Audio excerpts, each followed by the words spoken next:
Hello दोस्तों, कैसे हो आप सब लोग। दोस्तों, रूहानी ताकतें हमारे आसपास हमेशा मंडराती रहती हैं। उनकी एक अलग ही दुनिया होती है जो वास्तविकता में तो दिखाई नहीं देती, लेकिन कुछ घटनाओं से महसूस जरूर होने लगती है। तो आज की कहानी ऐसी ही एक कहानी हवेली के भूत की है। दरअसल एक पुरानी हवेली है जिसमें कई साल पहले राजा महाराजा रहा करते थे, लेकिन अब वो वीरान पड़ी है क्योंकि उन राजाओं के वारिस देश से बाहर जा चुके हैं। हवेली की हालत जर्जर हो चुकी है, अब उसे मरम्मत की जरूरत है। इसके लिए शासन के नोटिस के अनुसार संपत्ति के मालिक को सूचित किया जाता है। कुछ दिनों में पूर्व राजाओं के वारिस में से एक लड़की हवेली में अपने बच्चे के साथ दाखिल होती है, जो कि उस जमाने के राजा के नाती की लड़की थी। उसका नाम उर्मिला था। उसके पति की कार एक्सीडेंट में मौत हो चुकी थी। अब वो विधवा हो चुकी है, लेकिन उसके पास उसका एक बेटा है जो 8 वर्ष का है और वो भी अपनी माँ के साथ हवेली आया है। हवेली बहुत विशाल थी, इसलिए उसकी साफ सफाई के लिए कई मजदूर बुलाया गए, जिन्हें चप्पे चप्पे की सफाई करने का ठेका दिया गया। किसी को नहीं पता कि हवेली के कोने कोने में कितने खूनी रहस्य छुपे हुए हैं। उर्मिला के आने के बाद हवेली की हवा रूहानी होने लगती है। ऐसा लग रहा था मानो कोई वर्षों से इंतजार कर रहा था। इस हवेली के वारिस का एक रात उर्मिला अपने कमरे में अपने बच्चे के साथ सो रही होती है। अचानक उसके खिड़की से एक पक्षी टकराकर मर जाता है। ये घटना अपने आप में असामान्य थी।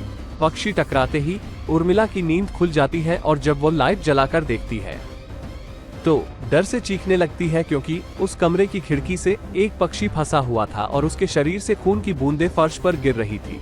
नजारा इतना भयावह था कि वो अपने बच्चे को उठाना नहीं चाहती थी, लेकिन उर्मिला हिम्मत करके उस पक्षी को खिड़की से बाहर फेंक देती है। लेकिन इसके बाद उसे रात भर नींद नहीं आती और वो सुबह तक जागती रहती है। दरअसल वो जानना चाहती है कि ये किसी की शरारत तो नहीं। सुबह होते ही वो अपने यहाँ काम कर रहे मजदूरों से जाकर कहती है कि रात को मेरे कमरे की खिड़की पर कोई पक्षी आकर टकराया था और तुरंत मर गया। क्या तुम लोगों में से किसी ने ये हरकत की है? क्योंकि पक्षी खुद बखुद तो खिड़की से नहीं टकरा सकता। मजदूर कहते हैं, नहीं, हमने तो खिड़की से नीचे किसी पक्षी को मरा हुआ नहीं देखा। हम तो अभी वहाँ से चले आ रहे हैं। और जब सभी जाकर देखते हैं तो वहाँ वो पक्षी नहीं होता। उर्मिला घबराने लगती है कि यह क्या? यहाँ तो पक्षी होना चाहिए या कम से कम खून की कुछ बूंदें दिखनी चाहिए, लेकिन यहाँ पर पक्षी का एक पंख तक नहीं पड़ा हुआ। उर्मिला सभी मजदूरों को कहती है कि हवेली में बहुत सी कीमती चीजें और मूर्तियां हैं, संभाल के साफ सफाई करना।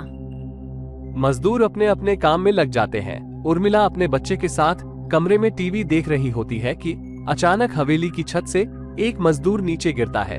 उर्मिला को अचानक लोगों की आवाज सुनाई देती है।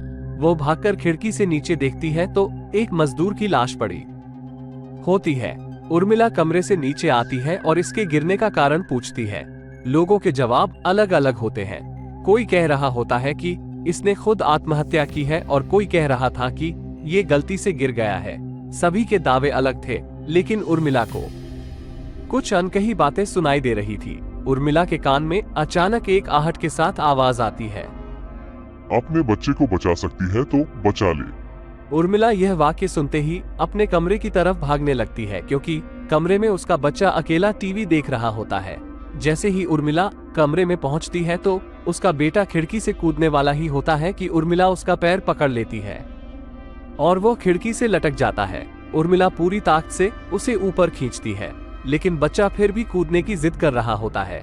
उर्मिला किसी कदर अपने बच्चे को काबू में करती है और कमरे के बाहर आ जाती है और वो मजदूरों से पूछती है, बताओ क्या है इस हवेली में, क्योंकि ये बच्चा तो ऐसा नहीं कर सकता और अभी यह सब जो हो रहा है कुछ अलग ही चल रहा है। तभी एक बूढ़ा मजदूर उर्मिला से कहता है, बेटी, ज्यादा जानना हो तो अपने पूर्वजों की कहानी पढ़ो, तभी तुम्हें इस हवेली का इतिहास पता चलेगा।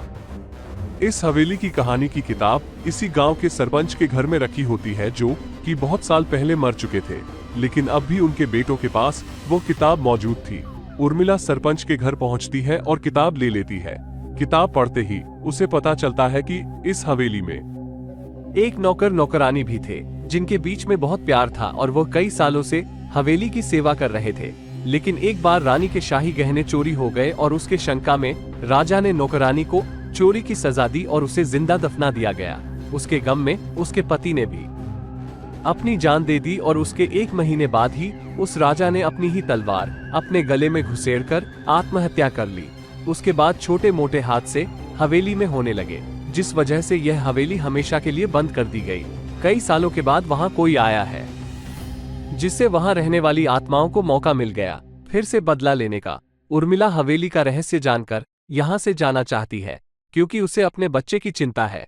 इसलिए वो रात में ही कार लेकर एयरपोर्ट के लिए निकल जाती है। अचानक रास्ते में उसकी कार का एक्सीडेंट हो जाता है और कार पलटकर उल्टा हो जाती है, लेकिन दोनों को कोई नुकसान नहीं होता।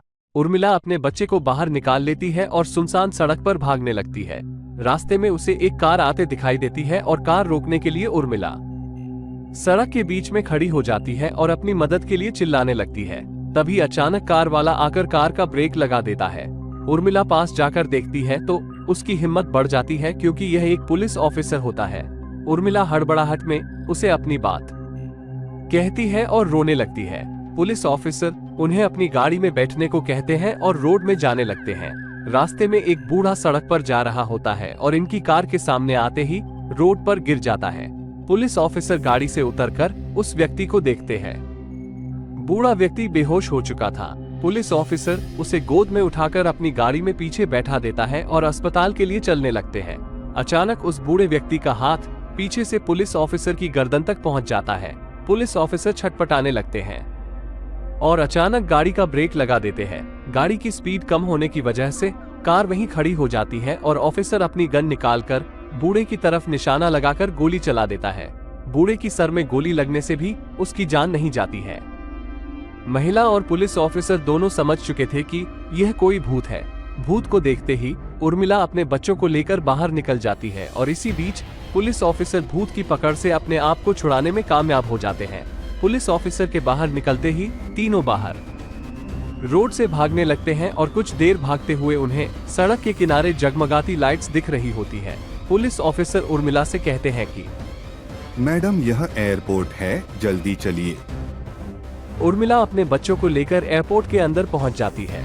एयरपोर्ट पहुंचते ही उर्मिला की जान में जान आ जाती है, क्योंकि पुलिस ऑफिसर की बहादुरी की वजह से उसके बच्चे की जान बच गई थी। लेकिन हवेली में भूतिया ताकतों का आधिपत्य अभी तक बना है और इसी के साथ खूंखार भूतिया कहानी खत्म हो जाती है। दोस्तों, अगर आपको कहानी अच्छी लगी तो प्लीज लाइक और सब्सक्राइब जरूर करें। धन्यवाद।